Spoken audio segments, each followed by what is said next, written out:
जी अस्सलाम वालेकुम। कैफेट आज के लेक्चर का आगाज करते हैं। Lecture number 19। आज के लेक्चर में क्या डिस्कस करने जा रहे हैं हम, जो कल हमने कंसेप्ट डिस्कस किया था उसकी एप्लीकेशन कैसे होगी एग्जाम के पास पेपर के क्वेश्चन में, उसकी एप्लीकेशन कैसे होगी, कैसे हम कल वाले नॉलेज की बेस पे एग्जाम की केस स्टडी सॉल्व करेंगे, ये हम आज डिस्कस करने जा रहे हैं, आज सीखने जा रहे हैं। तो आज हमने क्या सीखना है कि कल जो हमने नॉलेज सीखा था उसकी बेस पे कि एग्जाम की आने वाली जो आई की केस स्टडीज हैं उनको हम कैसे सॉल्व करेंगे। ठीक है, ये हमारा 1 पॉइंट एजेंडा है आज की क्लास का। लेकिन उससे पहले प्रीवियस कंसेप्ट के ऊपर हमारी ग्रिप होना जरूरी है, क्योंकि ग्रिप होगी तो फिर आगे उसकी एप्लीकेशन हम अच्छे तरीके से कर सकेंगे। तो प्रीवियस लेक्चर में से कोई क्वेश्चन पूछना चाहते हो आप पूछ लीजिए 1 बाय 1। जी एक मिनट है।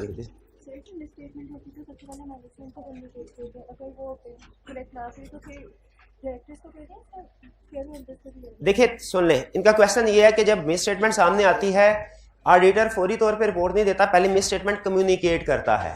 क्या ये हमें पता है ये कंसेप्ट? जी हाइब्रिड क्लास रूम नंबर 6 बताइए, क्या ये कंसेप्ट हमें पता है कि जब कभी ऑडिटर को सामने मिस स्टेटमेंट आती है वो फौरी रिपोर्ट नहीं देता, पहले कम्युनिकेट करता है, ठीक करने का चांस देता है। हाइब्रिड क्लास रूम नंबर 6 फौरी तौर पर बताइए।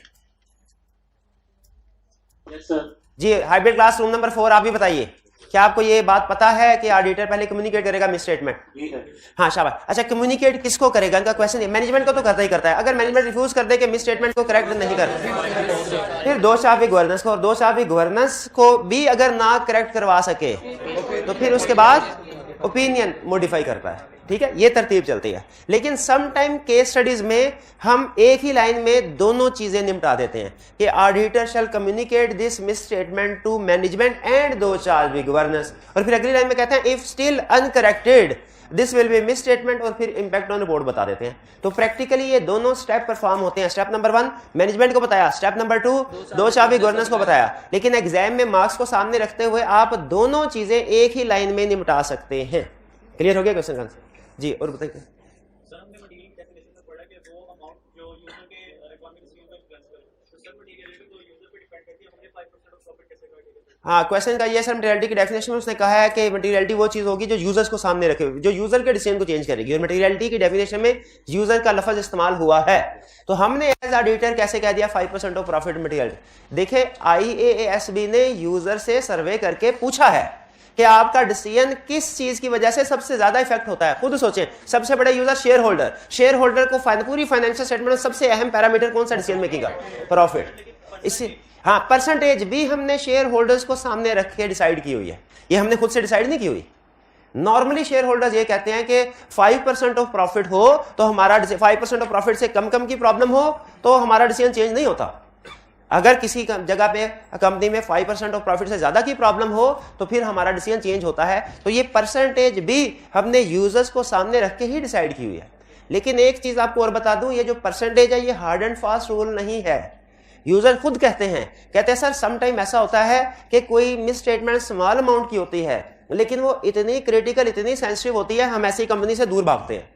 जैसे अगर किसी कंपनी की हायर मैनेजमेंट CFO CEO है या डायरेक्टर्स हैं, यही फ्रॉडुलेंट एक्टिविटी में इन्वॉल्व हो, यही इलीगल एक्टिविटी में इन्वॉल्व हो, तो चाहे वो स्मॉल अमाउंट क्यों ना हो, अब चूंकि ये उनके किरदार को जाहिर करता है, चोरी है, रिश्वत है, चाहे स्मॉल अमाउंट की क्यों ना हो, ये चूंकि इंटेग्रिटी पे डाउट क्रिएट करती है, इसलिए शेयर होल्डर ने कहा इसमें अगर छोटी अमाउंट की भी मिस स्टेटमेंट हो हम इसमें इन्वेस्टमेंट नहीं करते।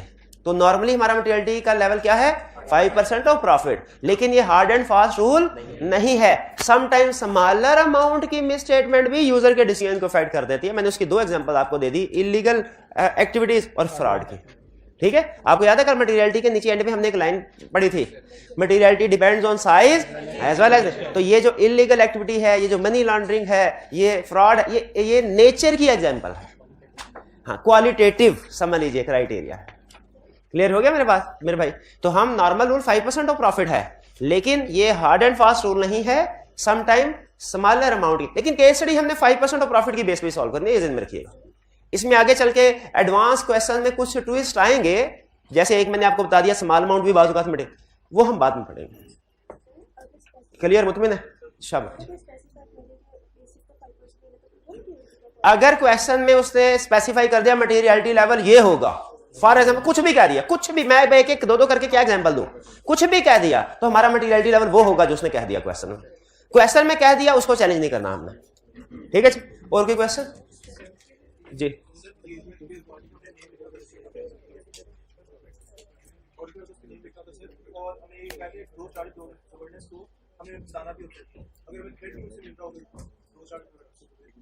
वो कह रहे हैं कि जी नेम ऑफ एंगेजमेंट पार्टनर अगर थ्रेट हो ना तो फिर वो रिपोर्ट में लिखना जरूरी नहीं होता। लेकिन अगर थ्रेट, लेकिन हम फिर डायरेक्टर्स को बता देते हैं भाई रिपोर्ट के अंदर हम एंगेजमेंट पार्टनर का नाम नहीं लिख रहे क्योंकि जान का खतरा है। ये कंसेप्ट पढ़ा कि नहीं हमने?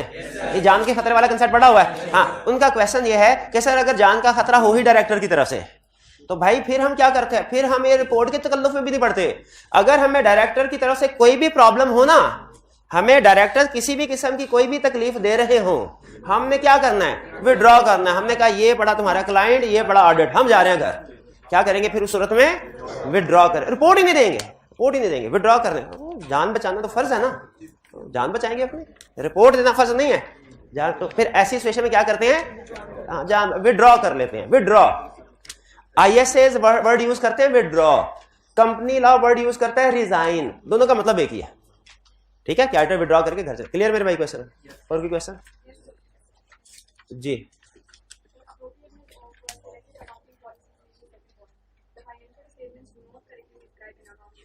हाँ जी, वो एप्रोप्रिएटनेस ऑफ अकाउंटिंग पॉलिसी में लिखा है कि अगर अकाउंटिंग पॉलिसीज को फाइनेंशियल स्टेटमेंट में सही तरीके से डिस्क्राइब ना किया गया हो तो ठीक है वो मिसस्टेटमेंट होगी। अकाउंटिंग पॉलिसी है FIFO और फाइनेंशियल स्टेटमेंट में डिस्क्राइब किया गया है inventory has been measured on the basis of LIFO। हालांकि कैलकुलेशन सारी FIFO के लिहाज से की है, कैरिंग अमाउंट FIFO के लिहाज से है, कॉस्ट ऑफ सेल्स FIFO, सारा कुछ ठीक है, सिर्फ अकाउंटिंग पॉलिसी डिस्क्राइब करते हुए हमने LIFO कर दिया। तो क्या ये डिस्क्रिप्शन ठीक है? क्या मिस स्टेटमेंट है? बिल्कुल है। और ये एग्जांपल अकाउंटिंग पॉलिसी से भी रिलेट करते हैं, ये एग्जांपल वो तीसरी कैटेगरी डिस्क्लोजर से भी रिलेट करते हैं। ठीक है, दोनों से रिलेट करते हैं।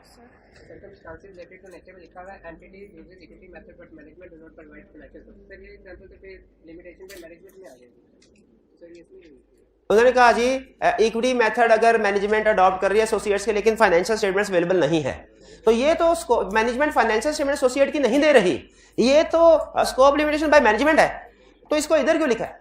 देखिए लाजमी नहीं है स्कोप लिमिटेशन बाय मैनेजमेंट हो। बाज़ औक़ात ऐसा होता है एसोसिएटेड कंपनी का ईयर एंड ही डिफरेंट होता है।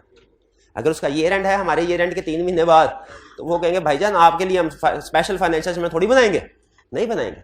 तो इसलिए बाज़ औक़ात हो सकता है मैनेजमेंट का कसूर, अगर मैनेजमेंट के पास फाइनेंशियल स्टेटमेंट है एसोसिएटेड की और हमें नहीं दे रही, ये स्कोप लिमिटेशन बाय मैनेजमेंट है। लेकिन अगर मैनेजमेंट के अपने पास ही नहीं है तो फिर ये स्कोप लिमिटेशन तो है लेकिन बाय मैनेजमेंट नहीं है। ठीक, तो ये केस टू केस वेरी करता है। आपको केस स्टडी को पढ़ के वहां पे ध्यान से देखना है कि क्या वो मेंशन कर रहा है कि मैनेजमेंट जानबूझ के इंफॉर्मेशन नहीं दे रही, फैक्ट से आपको पता चल जाएगा। टर्म क्लोजिंग मेरे भाई कंपनीज एक्ट कंसोलिडेशन के लिए कहता है, एसोसिएटेड कंपनी के लिए नहीं कहता मेरे भाई, वो सब्सिडरी के लिए कहता है, एसोसिएटेड कंपनी के लिए नहीं कहता। और क्या क्वेश्चन जी? जी जी हाइब्रिड में, शाबाश, हाइब्रिड में से क्वेश्चन आता हूं।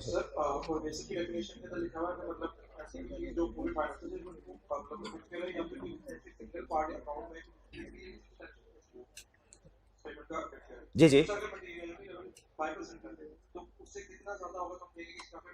बट ठीक है, उन्होंने कहा क्वेश्चन यह है कि सर परवेसिव की डेफिनेशन में वो कहता है कि अगर कोई मिस स्टेटमेंट या स्कोप लिमिटेशन फैली हुई हो बहुत से एरिया पे, not confined to specific element का मतलब क्या है? कन्फाइंड का मतलब होता है लिमिटेड, कन्फाइंड स्पेसिफिक का मतलब होता है single element, confined to specific element का मतलब है जो एक एरिया पे इफेक्ट हो, not confined to specific element का मतलब है जिसका मल्टीपल एरियाज पे इफेक्ट हो। तो pervasive miss statement scope limitation कौन सी होगी? जिसका मल्टीपल एरियाज पे इफेक्ट हो। 2 एरियाज पे इफेक्ट आ गया परवेसिव होगी, ठीक है। लेकिन ये बेसिक कंसेप्ट है, इसमें मैंने एडवांस इसमें से चीजें निकालनी है, अभी बेसिक कंसेप्ट बिल्ड कर रहा हूं। बेसिक कंसेप्ट क्या है? अगर मल्टीपल एरियाज में मिस स्टेटमेंट स्कोप लिमिटेशन गई तो वो क्या हो गई? परवेसिव। अच्छा, बाज़ औक़ात ऐसा होता है एक ही एरिया में मिस स्टेटमेंट स्कोप लिमिटेशन होती है, वो भी परवेसिव हो सकती है। वो कब? वो अकेला एरिया ही 2-4 के बराबर हो, 2 सब्सटेंशियल पोर्शन। क्या लफ्ज हुआ? उन्होंने क्वेश्चन ये पूछा है सर मटेरियल तो होता है 5%, तो सब्सटेंशियल या परवेसिव कितने % होता होगा? वो है मोर देन 50%। अगर प्रॉफिट 5% ऑफ प्रॉफिट, ये क्या है? मटेरियल, और 50% ऑफ प्रॉफिट से ज्यादा, ये परवेसिव है। तो अगर कोई दो एरियाज में मिलके मिस स्टेटमेंट 50% ऑफ प्रॉफिट से ज्यादा हो रही हो, अगर परवेसिव, लेकिन अगर किसी एक ही एरिया में मिस स्टेटमेंट है और वो टोटल प्रॉफिट के 50% से ज्यादा हो रही है, तो आप उसे केली को ही परवेसिव कह देंगे। वो केली ही इतनी बड़ी है कि 2-4 के बराबर है। भाई समझ आ रही है बात की? तो अहम कंसेप्ट जो मैंने बिल्ड किया है आपके माइंड में वो ये कि सम टाइम कि नॉर्मली एक से ज्यादा एरियाज वाली miss statement scope limitation pervasive होगी नॉर्मली, लेकिन कभी ऐसा भी होगा कि एक ही एरिया है उसी में 50% से ज्यादा की मिस स्टेटमेंट है, क्योंकि वो एरिया हो सकता है इन इटसेल्फ बड़ा हो। जैसे अगर कभी आप देखें ना मैन्युफैक्चरिंग कंपनी की बैलेंस शीट किसी भी रैंडमली सेलेक्ट कर लें तो आपको पता चलेगा मैन्युफैक्चरिंग कंपनी की बैलेंस शीट में जो उनके टोटल एसेट्स होते हैं, सॉरी ये जो फिक्स एसेट होते हैं, टोटल एसेट्स का 80% या उससे ज्यादा ये सिर्फ फिक्स एसेट ही होते हैं। तो इसमें अगर सिर्फ फिक्स एसेट में गड़बड़ हुई तो आपका तो सारा ऑडिट गया ना, क्योंकि वो केला फिक्स एसेट 80% के बराबर है। तो अगर फिक्स एसेट में मिस स्टेटमेंट स्कोप लिमिटेशन होती है, फर्ज कीजिए सारी अमाउंट की, तो आप क्या कहेंगे उसको? परवेसिव है। तो परवेसिव नॉर्मली डेफिनेशन के पहले हिस्से में उसने क्या बताया कि परवेसिव मल्टीपल एरियाज में होगी, स्पेसिफिक नहीं, मल्टीपल एरिया। और दूसरे में क्या बताया कि स्पेसिफिक एरिया में भी हो सकती है अगर वो सब्सटेंशियल का फार्मूला क्या है? 50% ऑफ प्रॉफिट से ज्यादा, 50% ऑफ प्रॉफिट से ज्यादा। और की क्वेश्चन जी? अच्छा, ज्यादा अब आपने इसके ऊपर नहीं सोचना। मटीरियलिटी की बहुत सी सिचुएशन आपके सामने लिखी थी ना मैंने, सिर्फ 3 पढ़ाई है। आप उस चौथी और 5वीं के ऊपर जाने की कोशिश, वो अभी नहीं मैंने समझाने, अभी नहीं। पहले जो पढ़ाया है उसकी प्रैक्टिस आपको करवा लूं, फिर उसके बाद आगे चलेंगे। यहां पे कोई और क्वेश्चन है?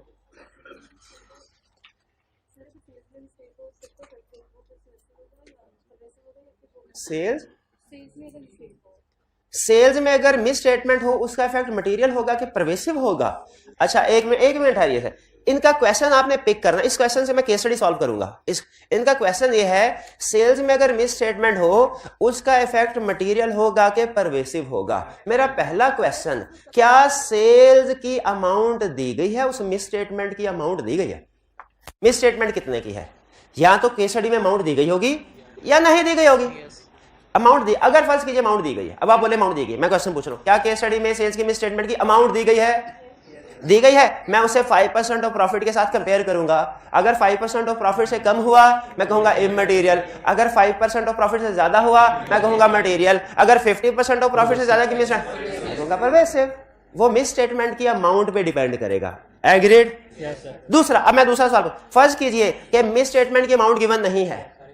अगर मिस स्टेटमेंट की अमाउंट तो फिर हमने शाबाश क्या करना है? सारे सिनेरियोज डिस्कवर करने हैं। यानी इफ मटेरियल तो क्वालिफाइड ओपिनियन, इफ परवेसिव तो एडवर्स ओपिनियन। और ये भाई हैरान होकर देख रहे हैं कि सर ये सारे सिनेरियो तो कवर नहीं हुए। इमटेरियल क्यों नहीं कवर किया? क्योंकि वो इमटेरियल है, इग्नोरेबल है।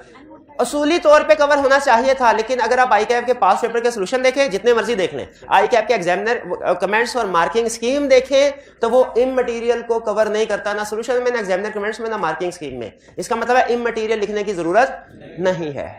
तो जब हमने उसको बताना है मिस स्टेटमेंट है और उसने मेंशन नहीं किया इफेक्ट, तो हम इफ मटेरियल इफ परवेसिव करके आंसर करेंगे। क्लियर हो गई बात? ये क्वेश्चन बहुत अहम था केस स्टडी के पॉइंट ऑफ व्यू से, इसको आपने पिक कर। और ये सिर्फ सेल्स की नहीं बल्कि हर एरिया पे अप्लाई किया जा सकता है। इन्वेंट्री में भी अगर सिमिलर सिचुएशन है, हमने पहले अमाउंट को देखना है। पहले किसको देखना है? अमाउंट को देखना है। अमाउंट नहीं दी फिर इफ की तरफ जाना है। अमाउंट दी हुई है ना और आप इफ की तरफ चले गए, शहीद कर देंगे उसको। अगर अमाउंट दी हुई और इफ की तरफ चला गया, जो उसको क्या करना है? अमाउंट दी हुई और वो स्टूडेंट इफ की तरफ चला गया, क्या करना है? इफ्तारी करवानी है।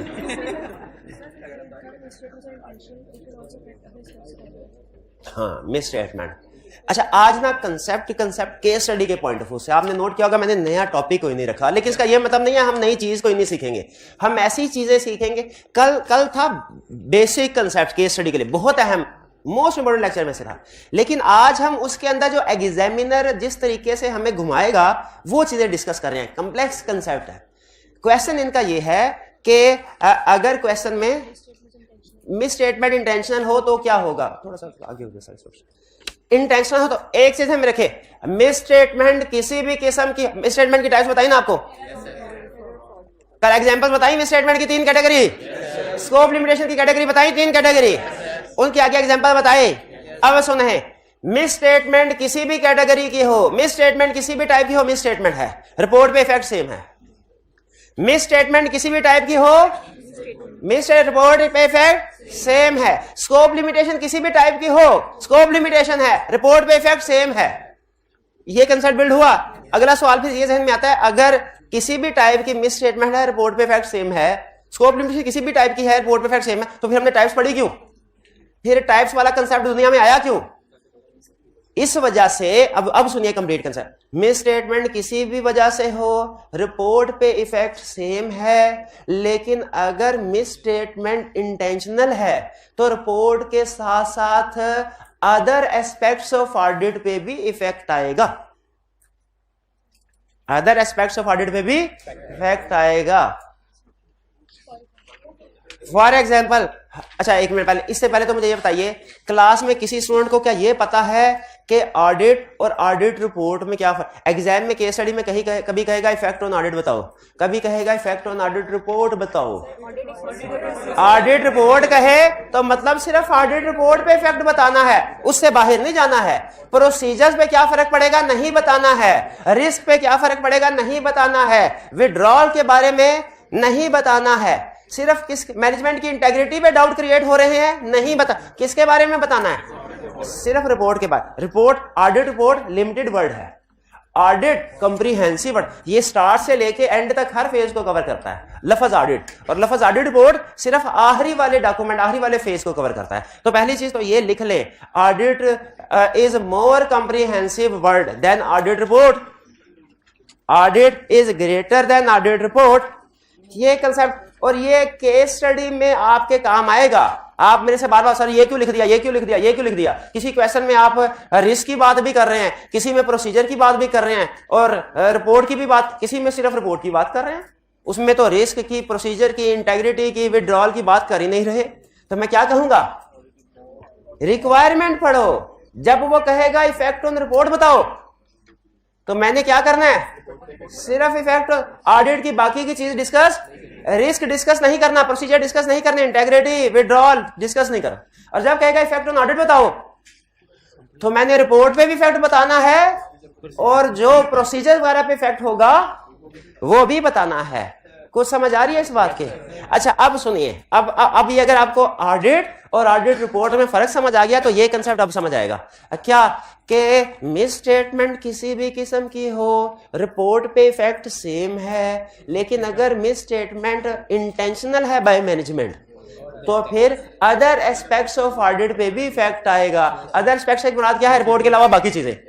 बाकी चीजें क्या होती है? रिस्क, प्रोसीजर, मैनेजमेंट की इंटेग्रिटी, डिसीजन ऑफ विड्रॉल, ये चीजें।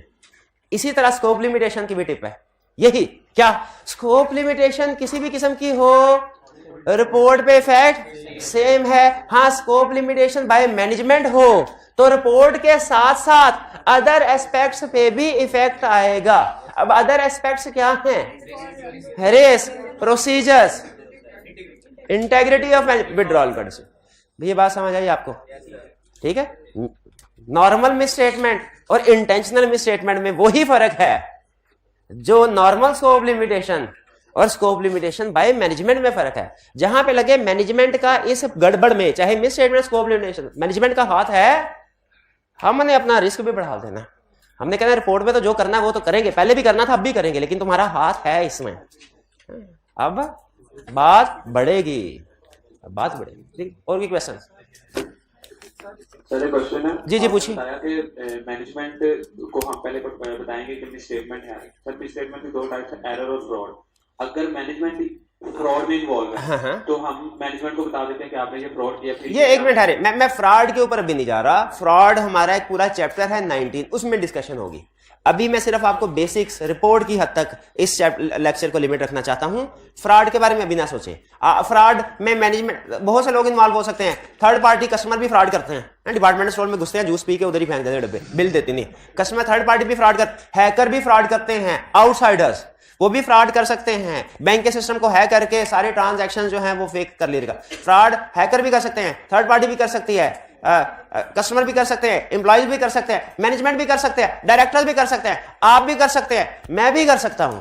लेकिन कौन सी पोजीशन का बंदा फ्रॉड करेगा तो ऑडिटर ने क्या करना है ये पढ़ेंगे चैप्टर 19 में। आज अच्छा, मैं जज्बात में ऐसे ही बोल गया, मैं थोड़ी फ्रॉड कर सकता हूं, मैं थोड़ी फ्रॉड कर सकता हूं, नहीं कर सकता। प्रोफेशनल स्केप्टिसिज्म किधर गई? कर सकता हूं फ्रॉड? हाँ, कर सकता हूं। और जितना ज्यादा मेरे पे ट्रस्ट करेंगे उतना ही बड़ा फ्रॉड करूंगा। फ्रॉड करूंगा, यस जी। और कोई क्वेश्चन? जी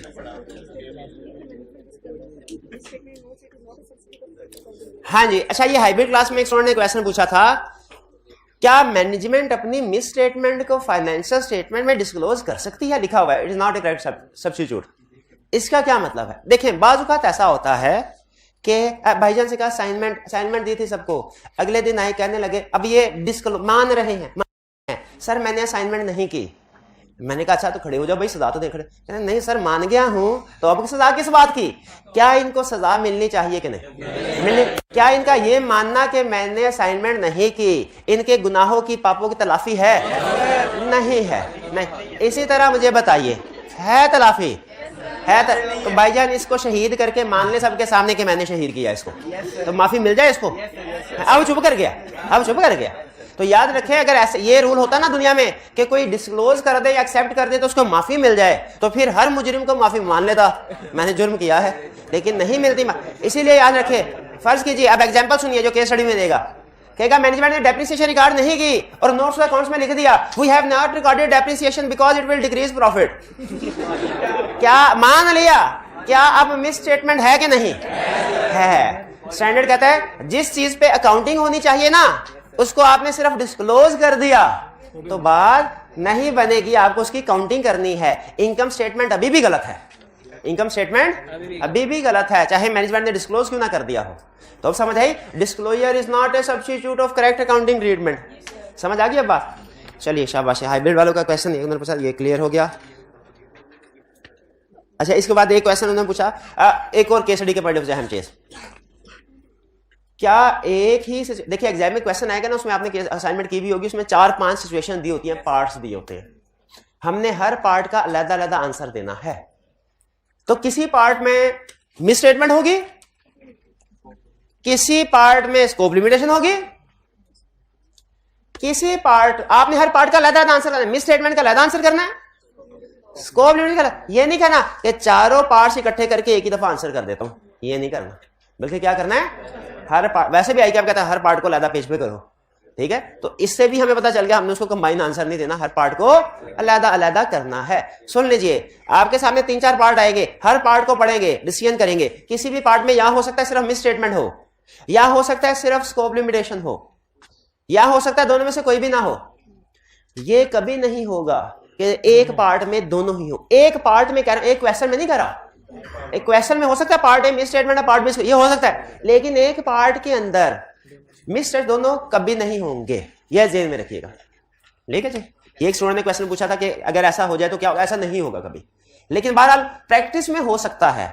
तो क्या करना है वो भी मैं आपको बता दूंगा, एंड पे एडिशनल कंसेप्ट के तौर पे बता दूंगा इंशाल्लाह। लेकिन अभी आपने नहीं सोचना, सिर्फ किसी केस में मिस स्टेटमेंट होगी तो सिर्फ मिस स्टेटमेंट, स्कोप लिमिटेशन होगी तो सिर्फ स्कोप लिमिटेशन। ठीक है जी। अच्छा, एक स्टूडेंट ने क्वेश्चन पूछा, सर वो जो रिपोर्ट के अंदर, स्टैट्यूटरी रिपोर्ट के अंदर 4 ओपिनियंस होते हैं रिक्वायर्ड बाय लॉ, क्या उनमें कोई गड़बड़ हो सकती है?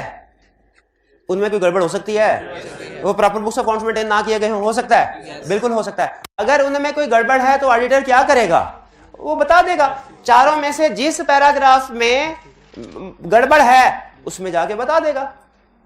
तो ये जो 4 ओपिनियन होते हैं ये तो आते हैं रिपोर्ट के एंड में, और हमारा जो ओपिनियन ऑन फाइनेंशियल स्टेटमेंट जो आईएसए रिक्वायर करता है वो आता है रिपोर्ट के स्टार्ट में। तो क्या एंड वाले ओपिनियन का कोई इफेक्ट स्टार्ट वाले ओपिनियन पे आएगा? Normally no. इसी तरह स्टार्ट वाले ओपिनियन का एंड वाले पे इफेक्ट आएगा? Normally no. क्यों नहीं आएगा? दोनों अलग पैराग्राफ है। क्यों अलग पैराग्राफ है? स्टार्ट वाला इंटरनेशनल स्टैंडर्ड्स ऑन ऑडिटिंग वाला ओपिनियन है और एंड वाला लॉ वाला ओपिनियन है। शायद ही कभी ऐसा हो कि कोई एक चीज की वजह से दोनों पे फर्क आ रहा, नॉर्मली नहीं होता। तो अगर आपका वो इफेक्ट हो रहा है अदर लॉज वाले 4 फील्ड में से तो भी आप उसको चेंज कर देंगे, लेकिन किस वाले सेक्शन को? वो लॉज वाले सेक्शन को। ये बात समझ आई जी? ठीक है, ठीक। हाँ, एक और हाइब्रिड में स्टूडेंट, आज हाइब्रिड में स्टूडेंट्स ने अच्छे सवाल, आपने भी अच्छे सवाल पूछे हैं, ठीक है, वरना नॉर्मली वही सवाल पूछते हैं। तो एग्रीगेट, उन्होंने कहा कि सर ये मिस स्टेटमेंट जो है, आपने कहा था इंडिविजुअली भी हमने देखना होता है, मटेरियल ना हो, और डेफिनेशन में एग्रीगेट का लफ्ज भी लिखा हुआ है जो बताता है कि मिस स्टेटमेंट को ऐड करके भी हमने देखना है, मटेरियल ना हो। तो क्या ऐसा पॉसिबल है कि एक मिस स्टेटमेंट सेल्स की है, एक मिस स्टेटमेंट फिक्स एसेट की है? क्या हम दोनों को एग्रीगेट कर सकते हैं? बिल्कुल कर सकते हैं, बिल्कुल कर सकते हैं। तो अगर जो 2 डिफरेंट एरियाज की मिस स्टेटमेंट है, इमटेरियल है, डिफरेंट एरियाज को भी है, फाइनेंशियल स्टेटमेंट्स तो एक ही ना, तो उनको भी एग्रीगेट करके देखेंगे, अगर मटेरियल होगा तो बिल्कुल उस पर इफेक्ट आएगा जी। और कोई क्वेश्चन?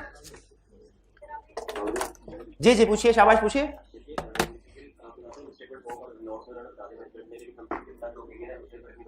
जी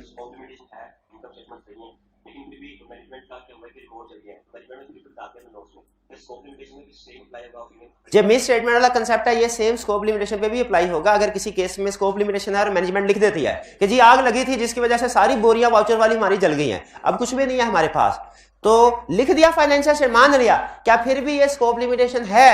यस, फिर भी स्कोप लिमिटेशन है, इसके बावजूद भी स्कोप लिमिटेशन।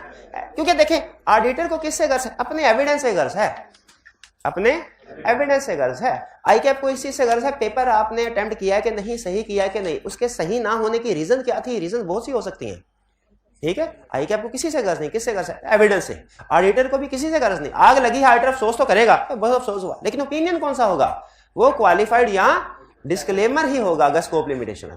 ओपिनियन पे आई कैप कंप्रोमाइज नहीं करेगा। एविडेंस है तो अनमोडिफाइड पे, एविडेंस नहीं है तो रीजन जो मर्जी हो, क्वालिफाइड, ठीक है। किसी स्टूडेंट की जितनी मर्जी जेन्युइन रीजन हो तैयारी ना करने की, आई कैप उसको कभी पास नहीं करेगा जब तक वो पेपर देके उसका एविडेंस नहीं देगा, साबित नहीं करेगा कि हाँ मैं पास होने के काबिल हूं। जी और कोई क्वेश्चन? जी पूछिए।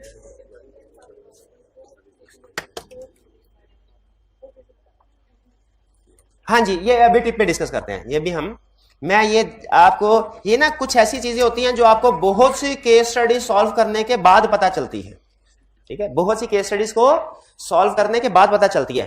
मैं वो टिप्स आपको अभी बता रहा हूं, हालांकि पहले बताने का फायदा कोई नहीं, वो गलती आपने फिर भी करनी है, लेकिन स्टिल मैं आपको ये तो कह सकूंगा भाई बताया हुआ है। तो जो बहुत सी केस स्टडी को सॉल्व करने के बाद जो गुर की बातें होती है ना, गुर की बातें, वैसे तो मैं बता चुका हूं, लेकिन मैं सिर्फ चेक करना चाहता हूं कोई चीज रह तो नहीं गई। कह रहा है ऑडिटर जब ऑडिट करेगा, ऑडिटर सारी मिस स्टेटमेंट्स को कलेक्ट करता जाएगा अपने पास, चाहे छोटी है चाहे बड़ी। प्रैक्टिकली क्या होता है? ऑडिटर ऑडिट करता है, सारी मिस स्टेटमेंट को कलेक्ट करता रहता है, फिर वो मैनेजमेंट को भी बताता रहता है, मैनेजमेंट से रिक्वेस्ट करता है करेक्ट कर दो। अगर मैनेजमेंट करेक्ट कर दे तो ऐसा हो जाता है जैसे कभी मिस स्टेटमेंट थी ही नहीं। अगर मैनेजमेंट करेक्ट ना करे, 2 चार्ज विद गवर्नेंस से रिक्वेस्ट करेगा। अगर 2 चार्ज विद गवर्नेंस भी करेक्ट ना करे तो फिर ऑडिटर देखेगा इसका इफेक्ट क्या है। अब इफेक्ट ऑन रिपोर्ट के ऊपर आना, हमने पहले भागदौड़ करनी है। ये ऊपर वाले पैराग्राफ में क्या हो रहा है? भागदौड़ हो रही है। अगर भागदौड़ से काम ठीक ना हो तो नीचे वाले पैराग्राफ में क्या होगा? रिपोर्ट। अब आप फेवरेट क्वेश्चन पूछेंगे अपना बार बार, सर किसी क्वेश्चन में आपने ऑडिटर से भागदौड़ करवाई है, किसी क्वेश्चन में नहीं करवाई, किसी क्वेश्चन में भागदौड़ करवाई है, किसी क्वेश्चन में नहीं करवाई, तो इसका जवाब कौन देगा? किस क्वेश्चन में भागदौड़ करवानी है, किस में नहीं? शाबाश, इफेक्ट। अगर उसने इफेक्ट ऑन रिपोर्ट पूछा है तो हमने भागदौड़ नहीं करवानी, सीधा दूसरे वाले पैराग्राफ पे आ जाना। और अगर किसी क्वेश्चन में उसने इफेक्ट ऑन ऑडिट पूछा है तो हमने उसे भागदौड़ भी करवानी है। ठीक है। वैसे to be on safe side कुछ स्टूडेंट कहते हैं सर हमें नहीं पता चलता इफेक्ट ऑन ऑडिट इफेक्ट, एक लफ्ज का फर्क है, हम एग्जाम में इतना दिमाग घुमा होता है एक एक लफ्ज में नहीं ध्यान जाता, तो हमें कोई और जुगाड़ बताएं। तो जुगाड़ क्या है फिर? हाँ, हर क्वेश्चन में नहीं समझ आ रही ना, तो ज्यादा लिख देना कम लिखने से बेहतर है। जहां पे आपको ऑडिट रिपोर्ट में मसला आ रहा पता नहीं क्या लिखा तो दोनों लिख दें, ज्यादा से ज्यादा ये कहेगा ना एक्स्ट्रा लिखा दोनों लिख दें, ठीक है जी। अगर इमटेरियल मिसस्टेटमेंट है तो क्या करना है? अनमोडिफाइड ओपिनियन प्लस शाबाश रिटन रिप्रेजेंटेशन। मटेरियल मिसस्टेटमेंट है qualified opinion, pervasive misstatement adverse opinion, शाबाश। अब यही मिलती जुलती चीजें हम स्कोप लिमिटेशन में भी पढ़ देते हैं ना, ठीक है। अगर स्कोप कोई प्रोसीजर परफॉर्म नहीं कर पाया, अब भी ऑडिटर मैनेजमेंट से डिस्कस करेगा और उनसे कहेगा आओ मिलके अल्टरनेटिव प्रोसीजर परफॉर्म करते हैं एविडेंस ऑब्टेन करने के लिए। अगर अल्टरनेटिव प्रोसीजर से एविडेंस मिल गया, अगर ऑडिटर को अल्टरनेटिव प्रोसीजर एविडेंस मिल गया तो ऐसा हो जाएगा जैसे कभी स्कोप लिमिटेशन थी ही नहीं। लेकिन अगर अल्टरनेटिव प्रोसीजर एविडेंस नहीं मिला तो फिर स्कोप इसका इफेक्ट देखा जाएगा, ठीक है। इफेक्ट इमटेरियल है अनमोडिफाइड ओपिनियन, मटेरियल है क्वालिफाइड, परवेसिव है डिस्क्लेमर ऑफ ओपिनियन, शाबाश, ठीक है जी। हाँ, यहां पे कह रहा है अगर scope limitation imposed by management हुआ तो फिर इफेक्ट ऑन रिपोर्ट तो आएगा ही आएगा, अदर एस्पेक्ट्स भी आएंगे। अब आप फिर पूछेंगे सर ये किसी क्वेश्चन में आप अल्टरनेटिव प्रोसीजर्स और अदर एस्पेक्ट की बात करते हैं और किसी क्वेश्चन में डायरेक्ट इफेक्ट ऑन रिपोर्ट की बात कर देते हैं, किसी में सिर्फ रिपोर्ट के, किसी में रिपोर्ट के अलावा चीजें भी डिस्कस करते हैं। तो किस क्वेश्चन में सिर्फ रिपोर्ट पे इंपैक्ट बताना है और किस में बाकी चीजों पे भी? तो जब रिक्वायरमेंट में इफेक्ट ऑन रिपोर्ट हो तो